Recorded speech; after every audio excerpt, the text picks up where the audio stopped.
Assalamualaikum warahmatullahi wabarakatuh. Perkenalkan, nama saya Cindy Rahayu Putri, perwakilan dari kelompok 2 yang hari ini akan mempresentasikan fenomena oversharing di media sosial. Sebelum masuk ke dalam materi, izinkan saya untuk memperkenalkan kelompok saya yang terdiri dari Bella Cantika, Cindy Rahayu Putri, Dea Ananda, Dery Septiani, Dea Indah Gitania, dan yang terakhir ada Dia Puspita.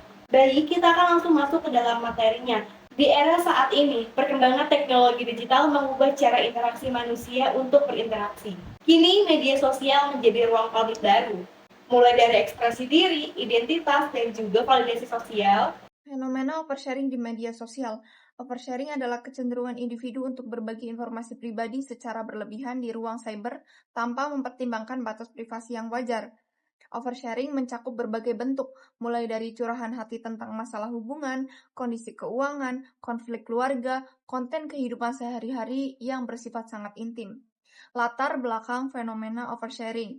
Pemicu utamanya adalah desain algoritma media sosial yang secara aktif memberikan reward berupa engagement lebih tinggi kepada konten personal dan emosional serta kebutuhan psikologis pengguna akan perhatian dan pengakuan dari komunitas online. Bentuk komunikasi antar pribadi yang terjadi pada fenomena oversharing. Yang pertama, self-disclosure massal atau posting detail kehidupan pribadi. Yang kedua, komunikasi parasosial, ilusi kedekatan dengan audiens digital. Yang ketiga, computer mediated communication, efek DC-DC online. Dan yang keempat, komunikasi reaktif dan impulsif, emosi yang langsung diposting. Dan yang kelima, komunikasi ideologis di komentar, dukungan, kritik, hingga penyalahgunaan. Unsur komunikasi yang terjadi pada fenomena oversharing, komunikator, penggunaan mencari validasi ekstensi, FOMO, pesan, informasi pribadi sensitif, emosional, impulsif, media, Instagram, TikTok, X atau Twitter, Facebook, dan WhatsApp. Efek, resiko cyberbullying, kecemasan sosial, penyalahgunaan data, umpan balik, likes, komen, DM memperkuat atau melemahkan perilaku. Karakteristik budaya cyber yang muncul pada fenomena oversharing. Keterbukaan informasi, tingginya ekspresi diri, pencarian validasi sosial, kaburnya batas privasi publik, interaktivitas tinggi. Budaya ekstensi digital, dampak positif dan negatif yang muncul pada fenomena oversharing. Dampak positif, kemudahan berbagi informasi, meningkatkan keterhubungan sosial, dukungan emosional dari komunitas online, mendorong terbentuknya komunitas digital berbasis pengalaman serupa. Dampak negatif yang muncul pada fenomena oversharing. Pertama, ancaman privasi, yaitu data sensitif disalahgunakan. Kedua, potensi kejahatan siber, yaitu penipuan atau pencurian identitas.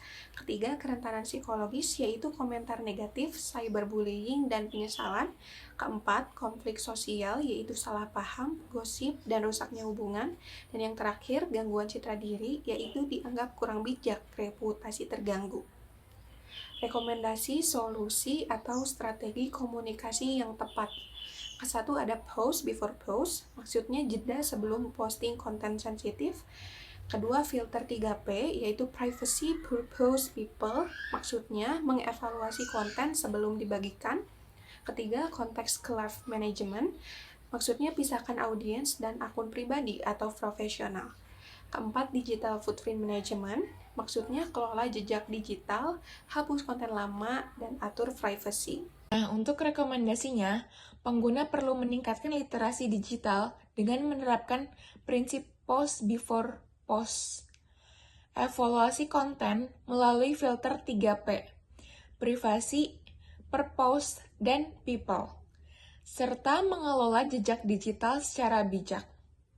Pendidikan literasi digital juga perlu diintegrasikan dalam kurikulum formal. Sementara platform media sosial dapat menambahkan fitur pengingat sebelum unggahan sensitif dipublikasikan.